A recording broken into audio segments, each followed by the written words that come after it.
चलिए जानते हैं महाभारत के 9 रहस्यों के बारे में। नंबर 1, गांधारी के 99 पुत्र थे तो कौरव 100 कैसे कहलाए। आप जानते हैं कि कौरव 100 भाई थे, लेकिन गांधारी ने धृतराष्ट्र के केवल 99 पुत्रों को और एक पुत्री को जन्म दिया, और कौरवों की उस इकलौती बहन का नाम दुशाला था, जबकि कौरवों का एक भाई युयुत्सु एक दासी का पुत्र था। और इस प्रकार कौरव युयुत्सु और दुशाला के साथ 100 भाई और एक बहन थे। युयुत्सु ने महाभारत का युद्ध पांडवों की ओर से लड़ा था। युयुत्सु ने ही कौरवों को युद्ध के खेल में द्रौपदी का अपमान करने से और वस्त्रहरण करने से रोकने के लिए बहुत प्रयास किया था। नंबर 2, क्या सच में महर्षि वेद व्यास महाभारत के लेखक हैं। दोस्तों, अब मैं आपसे एक सवाल पूछता हूँ कि महाभारत की किताब किसने लिखी थी। मुझे पता है कि आपका जवाब होगा कि महर्षि वेद व्यास ने, लेकिन मैं आपको बता दूं कि यह एक अधूरा सच है। अब आप पूछेंगे क्यों, तो मैं आपको बता दूं कि महर्षि वेदव्यास ने महाभारत की कथा को सिर्फ बोला था, जबकि महाभारत का लेखन महादेव और पार्वती के पुत्र गणपति ने किया था। मित्रों, वेद व्यास कोई नाम नहीं है, बल्कि एक उपाधि है जो वेदों के ज्ञान रखने वाले लोगों को दी गई थी। कृष्ण द्वैपायन से पहले 27 वेदव्यास हो चुके हैं, जबकि वे स्वयं 28वें वेदव्यास थे, इसलिए उनका नाम कृष्ण द्वैपायन था। वह न केवल महाभारत के लेखक रहे हैं, बल्कि महाभारत में घटी घटनाओं के साक्षी भी रहे हैं, क्योंकि हस्तिनापुर की तमाम घटनाओं की सूचना उन्हीं तक पहुंचती थी, और वह उन घटनाओं पर अपनी सलाह भी देते थे। जब भी संघर्ष और संकट की स्थिति होती, माता सत्यवती उनके साथ चर्चा करने के लिए उनके आश्रम पहुंच जाती, तो कभी हस्तिनापुर के राजभवन में उन्हें आमंत्रित करती। नंबर 3, द्रोणाचार्य का जन्म। ये तो हम सभी जानते हैं कि गुरु द्रोणाचार्य कौरवों और पांडवों दोनों के गुरु थे। गुरु द्रोण महर्षि भरद्वाज के पुत्र थे। महर्षि भरद्वाज एक महान वैज्ञानिक, चिकित्सक, तत्ववेदा और बहुत बड़े विद्वान थे। एक समय की बात है कि महर्षि भरद्वाज अपनी दिनचर्या के अनुसार गंगा नदी में स्नान करने के लिए जा रहे थे। उसी समय धृताची नामक अप्सरा केवल एक पारदर्शी वस्त्र पहने हुए गंगा जी में स्नान कर रही थी। इतनी सुंदर और कामनीय अप्सरा को देखकर महर्षि भरद्वाज उत्तेजित हो गए और उनका अवांछित वीर्यपात हो गया। उस समय वीर्य को न केवल जीवन के बीज के रूप में माना जाता था, बल्कि दूसरे शब्दों में पुरुष का वीर्य एक अति तेजस्वी और बलशाली संतान को जन्म देने में समर्थ था। महर्षि भरद्वाज ने इस वीर्य को व्यर्थ जाने देना उचित नहीं समझा। उन्होंने उस वीर्य को एक द्रोण कलश अर्थात पत्ते के दोने में रखा, जिससे एक पुत्र जन्मा। द्रोण यानी दोने से उत्पन्न होने के कारण उनका नाम द्रोणाचार्य पड़ा। तो मित्रों, हम यह कह सकते हैं कि गुरु द्रोणाचार्य पहले टेस्ट ट्यूब बेबी थे, जिसे साइंटिस्ट अपनी बहुत बड़ी उपलब्धि मानते हैं। नंबर 4, चित्रांगदा के घर कौन पैदा हुआ था। जब अर्जुन इंद्रप्रस्थ की ओर से मैत्री संदेश लेकर मणिपुर गए, तो कुछ कारणवश अर्जुन और चित्रांगदा का विवाह हो गया। बाद में अर्जुन ने निराधार संदेह के कारण चित्रांगदा को उस समय त्याग दिया जब वो गर्भवती थी। तब चित्रांगदा ने ठान लिया कि वो इस अपमान का बदला अर्जुन की पराजय से लेगी, जिससे बभ्रुवाहन नामक पुत्र ने जन्म लिया। बाद में वह मणिपुर का राजा बना। उसकी माता ने बभ्रुवाहन को यह नहीं बताया कि अर्जुन उसका पिता है। और जब युधिष्ठिर ने चक्रवर्ती सम्राट बनने के लिए अश्वमेध यज्ञ का आयोजन किया और उस अश्व को छोड़ा गया, तब अर्जुन उस अश्व के साथ गए थे। घूम फिरकर वह घोड़ा मणिपुर पहुंचा, और मणिपुर का राजा यानी अर्जुन के पुत्र बभ्रुवाहन ने उस घोड़े को पकड़ लिया। लेकिन अर्जुन और बभ्रुवाहन एक दूसरे से परिचित नहीं थे। बभ्रुवाहन को देखकर अर्जुन ने कहा कि मैं इस समय यज्ञ के घोड़े की रक्षा करता हुआ तुम्हारे राज्य में आया हूँ, इसलिए तुम मुझसे युद्ध करो। जिसके कारण बभ्रुवाहन और अर्जुन के बीच भयंकर युद्ध होता है, और अर्जुन वह युद्ध हार गए।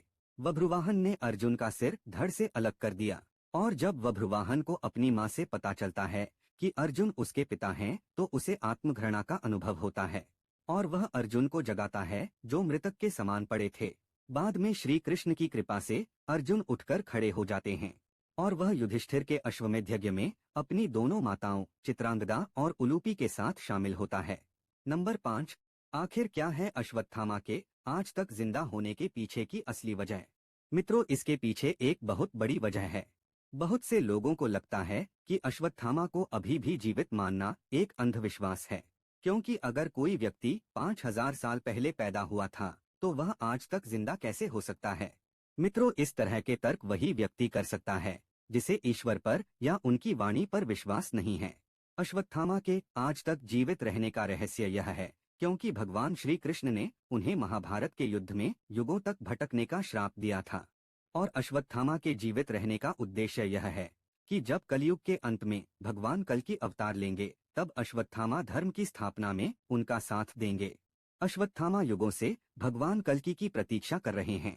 अश्वत्थामा के अलावा 6 महापुरुष और हैं जो कलयुग के अंत में धर्म की स्थापना में भगवान कल्कि के साथ होंगे। अर्थात वे इस कलयुग में सतयुग, त्रेता युग, द्वापर युग से अब तक जीवित हैं और वे सभी 8 सिद्धियों से और दैवीय शक्तियों से संपन्न हैं।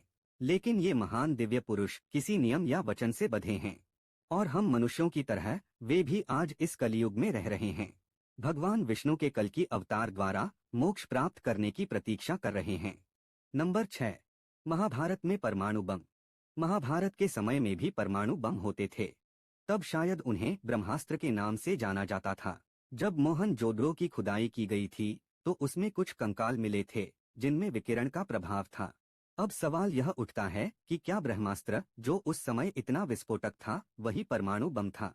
क्योंकि पुराणों में ऐसे प्रमाण मिलते हैं कि जब भी ब्रह्मास्त्र का प्रयोग किया जाता था पूरे ब्रह्मांड में एक तेज गर्जना सुनाई देती थी। हजारों उल्कापिंड आकाश से गिरने लगते थे। आकाश जल जाता था। ऐसा लगता था कि पृथ्वी पर भयानक भूकंप आया है। हवा तेज गति से बहने लगती थी। सोचिए कि आज के आधुनिक युग से महाभारत काल का समय कितना दूर था। नंबर 7, पांचजन्य शंख क्या है? मित्रों, पांचजन्य एक अत्यंत दुर्लभ शंख है। श्री कृष्ण के शंख का नाम पांचजन्य था, जिसकी उत्पत्ति समुद्र मंथन के दौरान हुई थी। महाभारत में श्री कृष्ण अपने पांचजन्य शंख से पांडव सेना में जोश भर देते थे और इससे कौरवों की सेना में भय पैदा हो जाता था। इसीलिए इस शंख को विजय और यश का प्रतीक माना जाता है। कहा जाता है कि यह पांचजन्य शंख आज भी मौजूद है। यह शंख हरियाणा के करनाल का बताया जाता है। कहा जाता है कि इसे करनाल से 15 किलोमीटर पश्चिम में कछवा और बहलोलपुर गांव के पास पाराशर ऋषि के आश्रम में रखा गया था, जहां से यह चोरी हो गया था। मान्यता के अनुसार महाभारत युद्ध के बाद भगवान कृष्ण ने अपना पांचजन्य शंख पाराशर ऋषि के मंदिर में रखा था। हालांकि कुछ लोगों का मानना है कि आदि बद्री में आज भी श्री कृष्ण के इस शंख को सुरक्षित रखा गया है। नंबर 8, क्या है इरावन की कहानी? मित्रों, अर्जुन के पराक्रमी पुत्र अभिमन्यु, जो अर्जुन की पत्नी और श्री कृष्ण की बहन सुभद्रा के गर्भ से उत्पन्न हुए, जिनके बारे में हम सभी जानते हैं। लेकिन अर्जुन के एक और शक्तिशाली पुत्र था जिसका नाम इरावन था। मित्रों, पांडवों से लेकर कौरवों तक महाभारत में कई ऐसे पात्र हैं जिनकी कहानी हैरान करने वाली है। दिलचस्प बात यह है कि इस कहानी का हर पात्र किसी न किसी रूप में एक दूसरे से जुड़ा है और महाभारत के युद्ध में भी उसकी अहम भूमिका है। ऐसी ही एक कहानी है इरावन की। कालक्रम के अनुसार उस समय पांडव 12 वर्ष का वनवास और 1 वर्ष के अज्ञातवास के लिए निकले थे। तभी गंगा के तट पर उलूपी की भेंट अर्जुन से हुई। नाग कन्या उलूपी अर्जुन को देखते ही उन पर मोहित हो गई। उन्हें वह नागलोक ले गई, जहां उलूपी ने अर्जुन के समक्ष विवाह प्रस्ताव रखा। दोनों ने शादी कर ली और उन दोनों को इरावन नाम का एक बेटा हुआ। इरावन एक कुशल धनुर्धर और मायावी हथियारों का ज्ञाता था। इरावन के जीवन का एकमात्र लक्ष्य महाभारत के पवित्र युद्ध में अपने पिता अर्जुन का समर्थन करना था। महाभारत युद्ध में एक समय ऐसा आता है जब पांडवों को अपनी जीत के लिए मां काली के चरणों में स्वेच्छा से अपना सिर बलिदान करने के लिए एक राजकुमार की आवश्यकता होती है। जब कोई राजकुमार आगे नहीं आता तो इरावन इसके लिए स्वयं को समर्पित कर देता है, लेकिन वह एक शर्त भी रखता है कि वह अविवाहित नहीं मरना चाहता। अब संकट यह पैदा होता है कि अगर उसकी शादी किसी राजा की बेटी या आम महिला से होती है तो कोई भी पिता अपनी बेटी की शादी इरावन के साथ करने के लिए तैयार नहीं होगा, क्योंकि जल्द ही वह काल के गाल में जाने वाला था। तब भगवान कृष्ण स्वयं मोहिनी के रूप में इरावन से विवाह करते हैं। इसके बाद इरावन अपने हाथों से अपना सिर मां काली के चरणों में अर्पित कर देते हैं। इरावन की मृत्यु के बाद भगवान कृष्ण उसी मोहिनी रूप में एक विधवा महिला की तरह कुछ समय के लिए उनकी मृत्यु का शोक मनाते हैं। यहाँ मां काली प्रसन्न होकर पांडवों को विजय श्री का आशीर्वाद देती हैं और मां काली इरावन की भक्ति को देखकर उन्हें फिर से जीवंत कर देती हैं। लेकिन महाभारत के युद्ध में इरावन को शहादत मिलती है। कुरुक्षेत्र की लड़ाई में उसने शकुनी के 6 भाइयों को मार डाला। और कई अन्य योद्धाओं को भी हराया। 8वें दिन की लड़ाई में इरावन को अलम्बुश नाम के एक राक्षस ने मारा था। दक्षिण भारत में आज भी इरावन की पूजा की जाती है। नंबर 9, युधिष्ठिर का अपने शरीर के साथ स्वर्ग जाना। मित्रों, 5 तत्वों से बने इस शरीर को मृत्यु के बाद हर इंसान को छोड़ना पड़ता है। लेकिन हम सभी जानते हैं कि इसका एकमात्र अपवाद पांडव पुत्र युधिष्ठिर थे। भले ही युधिष्ठिर धर्मराज का हिस्सा थे और उन्होंने अपना पूरा जीवन धर्म पथ पर बिताया था, लेकिन वे शारीरिक रूप से स्वर्ग पहुंच चुके थे। क्योंकि इसके पीछे एक रहस्य है। दरअसल यमराज को किसी श्राप के कारण धरती पर जन्म लेना पड़ा था, और वह कोई और नहीं बल्कि विदुर थे, जो पृथ्वी पर यमराज का जन्म थे। और इसलिए जब विदुर ने अपने प्राण त्याग दिए थे, तब उनकी आत्मा युधिष्ठिर के शरीर में शामिल हो गई थी। क्योंकि युधिष्ठिर धर्मराज के अंग थे और यमराज भी स्वयं धर्मराज हैं। यही कारण है कि युधिष्ठिर अपने शरीर के साथ स्वर्ग में प्रवेश करने में सक्षम थे, क्योंकि यमराज स्वयं उनके साथ थे। युधिष्ठिर कुछ ही दूर ही चले थे कि उन्हें स्वर्ग ले जाने के लिए स्वयं देवराज इंद्र अपना रथ लेकर आ गए।